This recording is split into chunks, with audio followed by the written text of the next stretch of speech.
Hello and welcome back to another episode of The Casual Fanatic. Today's video is going to be about the Champions League. I've been wanting to touch on something that's not the Premier League for a little while, and I was like, okay, I could delve into other leagues, start talking about it, but it's hard to pick the other leagues, especially when I don't get enough time to watch them because I am so focused and concentrated on the Premier League, aka the Super League. And with that being said, the Champions League is that chance. Everyone wants to talk about the Champions League. Everyone is curious. Everyone's interested in it. It's the best teams in Europe playing against each other. This year, however, Champions League hasn't had the same kind of hype, same kind of talk around it, the same kind of feel and aura.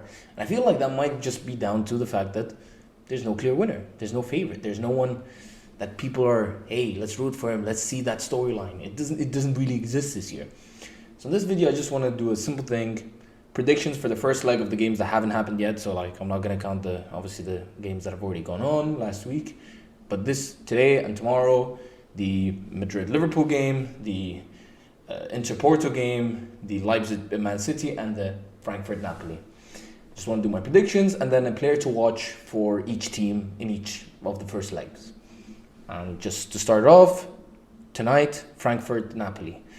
Now this game is one where I had to really look into Frankfurt because I'm pretty sure everyone at this point has seen or heard or at least been interested enough to watch a few Napoli games.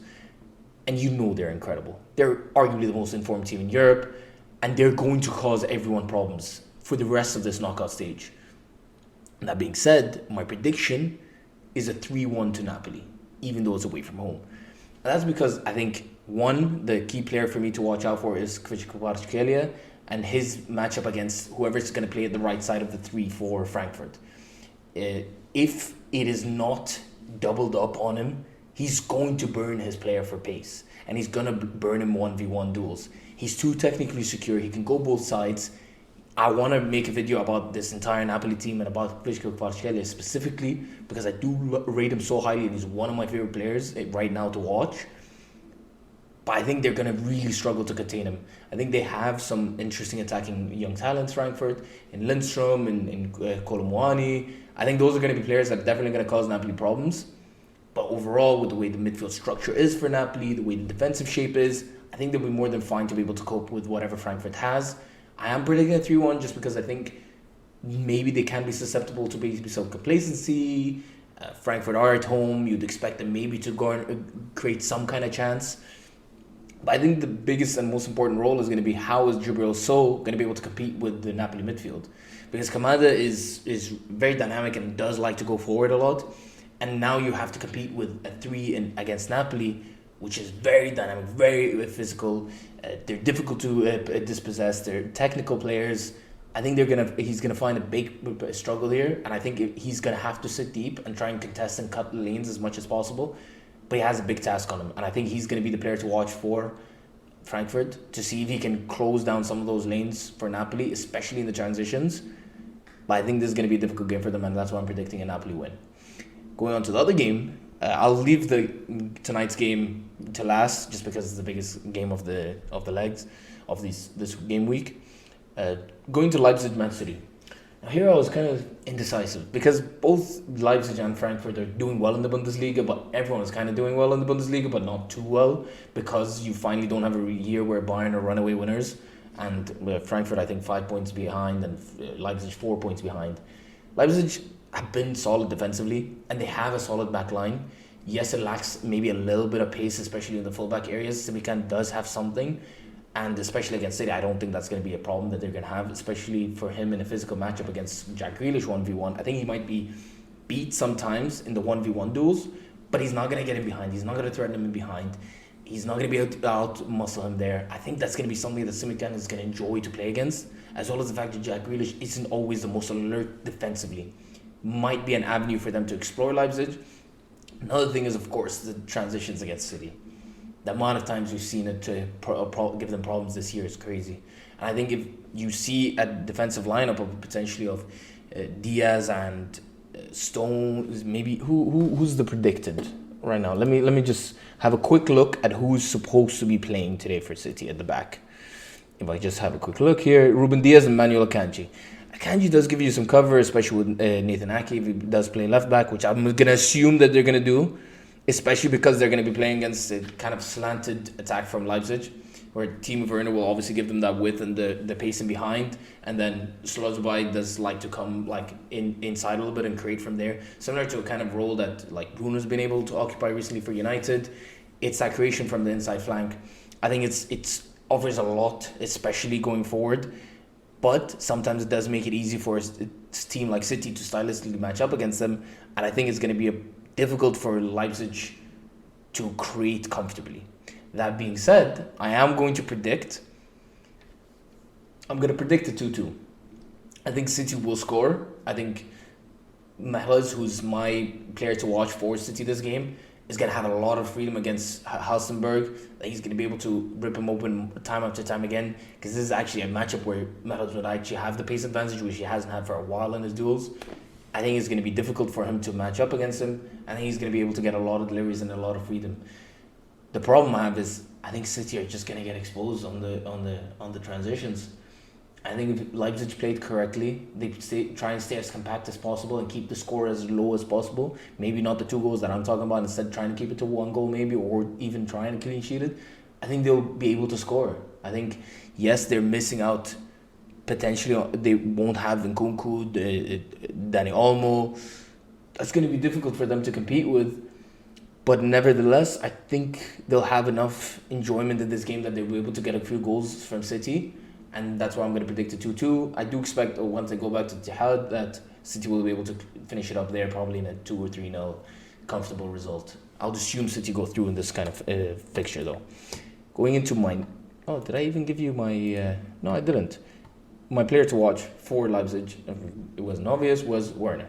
Transitions, kill City, that's what you have to attack. He's going to be the most lethal option, even if it's not him scoring. Maybe it's just him creating for Andre Silva, who isn't the most lethal finisher. I don't love him as a striker, but there's enough players in there that can find the goal.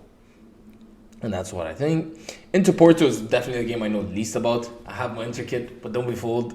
I haven't been watching a lot of Inter, and definitely not a lot of Porto this year. I watched them a couple times in the group stages.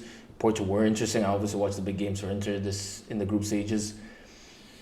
In this game, I'm playing it safe. I think Inter are definitely going to be too defensively solid for Porto to create comfortably, especially with them not having enough pace in behind. I think with the way that Inter's system operates, Simone Inzaghi, I've watched him, the times I have watched him, he looks very astute. He knows what he wants from his team. It's just about whether they can execute at all times, and sometimes it's a lot of down to just they don't have the right player profile sometimes to execute what he wants. I think defensively they're going to be solid enough.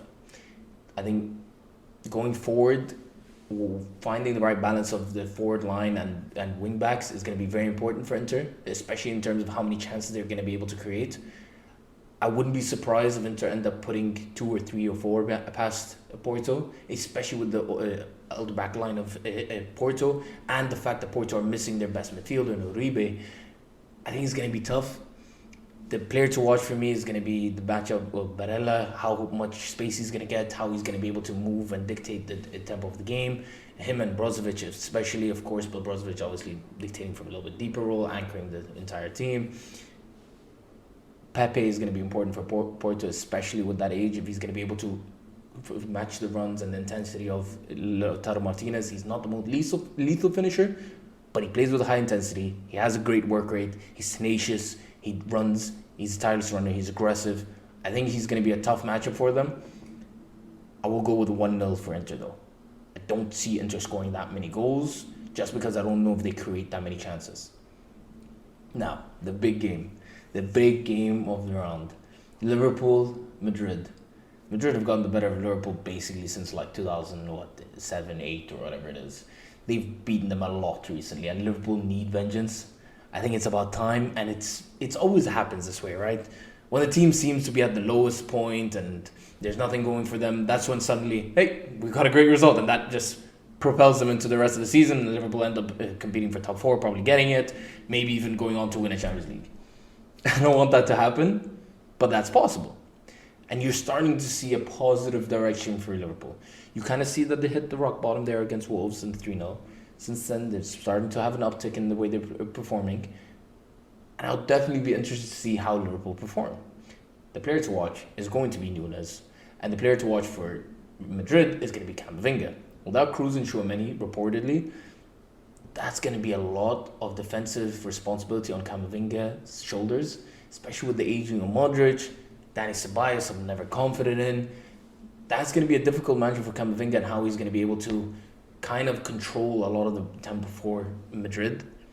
I don't know if he's going to be able to do it at that same level. Liverpool's midfield mix, whatever combo of midfield they go for, is going to be very important as well.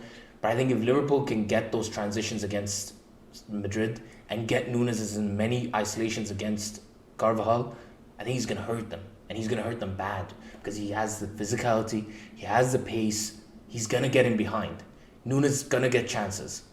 And then I think the same thing is, if you now start to focus on Núñez, and if he has goal-scoring boots on, if he's, and it's looking like it's getting there, he's getting there. The goals are starting to come, slowly, but they're starting to come.